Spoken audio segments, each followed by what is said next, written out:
Hey, what's going on, achievement hunters? It's me, Morvi, and I'm back again to give you guys another top 10 easy achievements on the Xbox Game Pass. Now, this time it was a little more tricky as some of the older titles that were super easy to complete have been removed. So, I scoured the platform to find easy titles that may take a few hours, but they shouldn't give you any trouble at all. I do have a bunch of other top 10 achievement videos, so please check my channel out or click the description down below as I've linked them all there. Now, the Game Pass catalogue is changing all the time, so in 6 months some of these games may not be here before they get removed from this list, and you'll have to buy them at retail. Now, if I helped you out in any way, please hit that like button. I'm currently at 300 subscribers. Thank you to everyone that hit that shiny red button. My next goal is 500, so if you love achievements, why not smash that sub button so you can keep up to date with all of the easy achievements out there. But enough of me talking, let's get on to them easy achievements.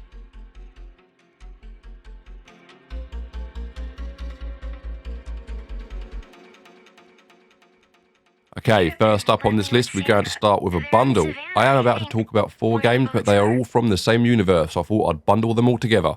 The Game Pass has quite a selection of the Walking Dead Telltale games, and quite frankly, they are super easy to complete. For anyone unfamiliar with the Telltale games, it's quite simple. They are interactive stories with heavy point-and-click overtones. The company jumped onto many different universes, but today I'm here to talk to you about The Walking Dead. You journey throughout the undead world, meeting friends and making enemies, all while trying to survive. The first time round, they are super duper immersive, and the story is top notch. Important to stay honest with each other. Though these aren't the shortest games on this list, they could certainly be the most captivating. The games in order are Walking Dead Series 1, Series 2, A New Frontier, and Michonne. Please bear in mind that Michonne will take you half the time as the other ones, as it's quite a shorter story, so this one should only take you around 4 hours. In total, you're looking at around 25 to 30 hours for 4,000 gamer score. But since this is an interactive story, it isn't very gameplay intensive. So, by completing all of the Walking Dead games on the Game Pass, this will net you 4,000 gamer score. I'd recommend playing these ones in short bursts.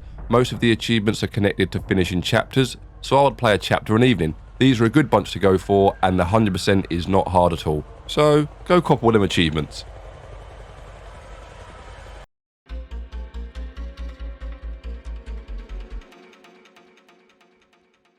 Okay, let's go explore Sunny Island while checking off our to-do list and awakening an unknown force along the way. The Tourist is a fun cube-like exploration and platform game by Shinen Multimedia. You take control of this fine gentleman, and our goal is to help the islanders with their chores, collect money to go on a spending spree, and exploring ancient tombs for the treasures, all while being super cute in a cube-like world.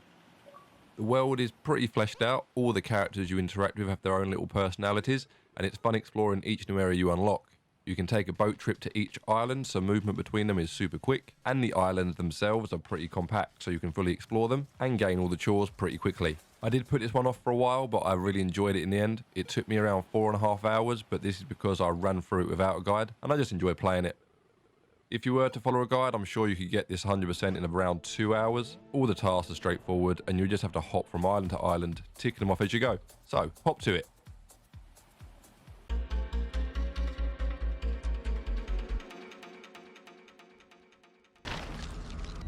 Now, this is probably one of the longer ones on this list, but it is one of my favourites on the Game Pass, and it's really not that hard to 100%. Carrion is an anti-hero game where you take the form of an amorphous monster that has the taste for human flesh. The story is pretty mysterious, but you begin life in a containment tube until we get bored of resting and we break out. Now our job is to get out of this facility we find ourselves in. The majority of the achievements are really easy and you'll gather them along the playthrough. There are some missable achievements in the form of special powers. Most of these are unobtainable until the very end of the game, so I'd recommend just playing through the game until you find yourself in this area on screen now. This place will show you exactly what you are missing. From here, save the game and work around the map gathering them, as at this point you'll be able to get them. All in all, this game should take you around 5 to 6 hours. It isn't difficult and it is really fun to tear a bunch of humans in half. I love seeing your little blob grow up to be an absolute unit, and at points you really do feel unstoppable. I did play this game from start to finish. Check the description down below as I've linked it there. Now, on to the next one.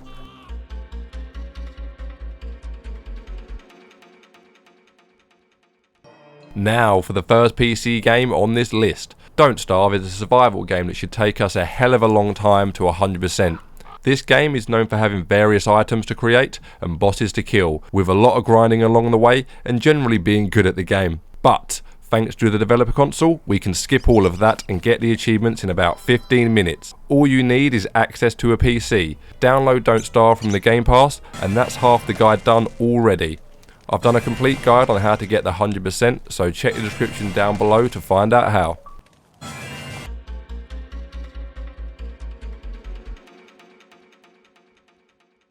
This is the fastest completion on this list, but you will need to play it on a PC. There's not really much to say about this one. You download a mod, load up the game and kill one monster.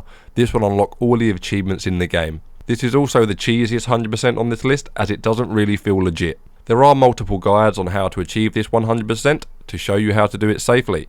Usually I wouldn't recommend using mods to help unlock achievements, but this is one of the few Xbox games that does allow mods, so we aren't breaking any rules. The only downside is that you will need to have access to a PC, just like Don't Starve, so that is the main drawback.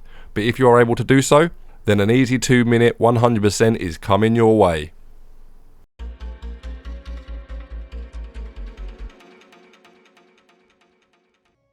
This is one of the newest titles on the Game Pass. Genesis Noir is an interactive story about a man that is travelling through the multiple universes to change the outcome of a situation.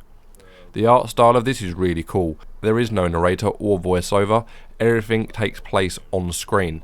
You can tell the devs spent a lot of time perfecting the art style, and it really does pay off. Now this one isn't the most captivating and it can be quite confusing at parts of the game, and at the end you get that 100%. All in all, this one will take you around 4 hours to blast through. This one really gave me vibes from a game I spoke about on a previous video, Virginia. The story progressed in somewhat of the same way, and there was more watching than playing. But overall, it's a good little game to have on your list.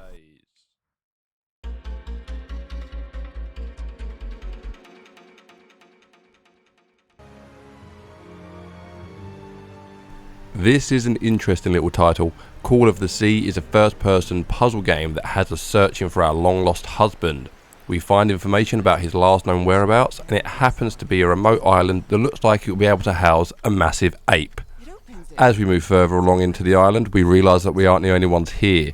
You will need to complete numerous puzzles and tasks to push on, as well as collect a lot of items along the way. A lot of the achievements are linked with the campaign, but there are a fair few connected with secret items and journal notes. All of these are pretty easy to do, and with the use of a guide you should be able to find all of these annoying secrets. Thankfully, if you miss any, you are able to load up chapters, so you won't have to tread lightly. This one should take you around 5 to 6 hours. It will take you a considerable amount less if you use a guide. I would recommend this one, as when I first saw it I didn't really think much of it, but I really had fun playing this one. For some reason I thought it was a point and click. But yeah, decent little puzzle game. Definitely recommend it.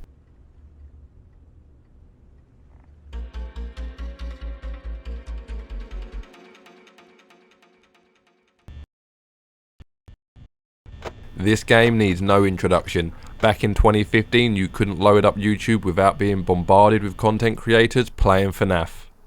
You are a security guard looking after a children's party establishment, and instead of locks and chains like normal people, they let the robots roam freely at night. It's our job to keep them under control, and by keep them under control, I mean close the doors as soon as we see them and pray they leave as soon as possible. Most of the achievements are attached with playing through all 5 nights and the additional nights you unlock afterwards.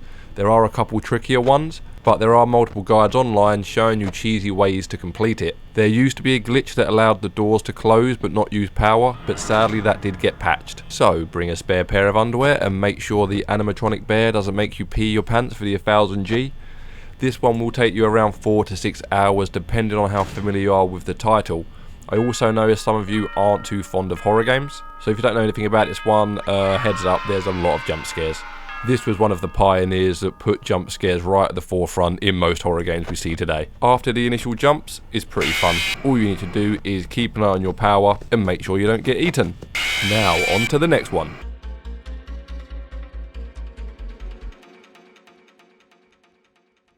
Okay, now we're on number 2. Day of the Tentacle is a tongue-in-cheek point-and-click from 1993 that has been remastered for us to pick through all them achievements. The plot is simple. You need to save the world from a big purple tentacle. That doesn't sound right. You take control of 3 characters and solve various puzzles, all while helping people and collecting various items along the way. It works very much the same as Full Throttle, which I mentioned in my last video. The link is in the comments. You can interact with a lot of your surroundings in a bunch of ways and utilise your group by trading various items throughout the game to help each other out. This one can be a little bit tricky, so I would advise a guide. Just like Full Throttle, there are a bunch of achievements and a lot of them are missable. Of course, you can big brain it, but some of the puzzles are quite open-ended and some of the achievements are really hidden. You could easily finish this one in around 5 hours, though if you aren't using a guide, it is going to take you a lot longer, especially if you're looking for that 100%. I put this one off for a long time, just like Full Throttle, but I actually really enjoyed it and it was making me laugh in parts. A cool little touch is you can flick through the remastered art or the original, which is quite nice because I'll be honest, I haven't really heard of this game until I saw the remaster, but definitely recommend it and get it on your 100% list. Now let's get to number 1.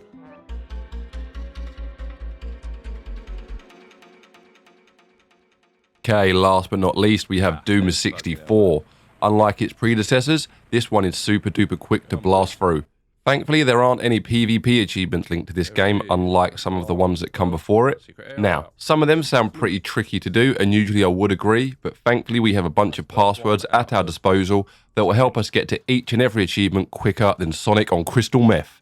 This one is a fun one to get, and it should only take you around 50 minutes. Of course, if you want to play without codes, this is going to take you a considerable amount longer.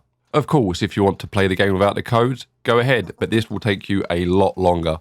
But using the codes, they load you up with everything you need, as well as invincibility in most cases. This one may get the juices flowing to start playing some of the other Doom games, which as I said will take you a bit longer to do, but it'll be nice to have them all under your belt. So what are you waiting for? Rip and tear. In the Poxy game. That will give us 2 achievies. And that's the end of my top 10 video. Thank you so much for watching.